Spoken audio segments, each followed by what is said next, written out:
Այսօր ամբողջ հավատացյալ հայ ժողովրդի պարտքն է լինել այստեղ, սատար կանգնել եկեղեցում, մեր հավատը թույլ չտալ, որ ապականեն, ամենավերջի կառույցն է, որ փորձ է արվում քանդելու, արժեզրկելու եւ պետք է ամբողջ հայ ազգը կանգնի եւ թույլ չտա, որ մեր հավատքի վրայով անցնեն, որովհետև դարեր շարունակ հավատքն է պահել պետականությունը եւ այսօր փորձ անել այդ արժեքները թերագնահատել, այլ երանգներ տալ, տարբեր տեսակի, այսպես ճղճիմ անգամ անհարմար է անդրադառնալ այդ ասածներին, պետք է ոտքի կանգնել, պետք է կանգնել եկեղեցու կողքին, պետության կողքին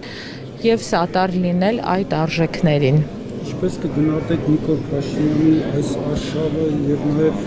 այն եզրույթները, որ օգտագործում է եկեղեցու դեմ ծառայողները։ Ճիշտն ասած, դաստիարակությունս թույլ չի տալիս, որ եթերային գնահատել այն, ինչ որ այսօր արվում է այդ թիմի կողմից եկեղեցու հանդեպ։ Պետք է կանգ առնեն, պետք է հետ նայեն եւ հասկանան, որ արդեն շատ կարմիր գծեր իրենք հատել են, անվերադարձ հատել են։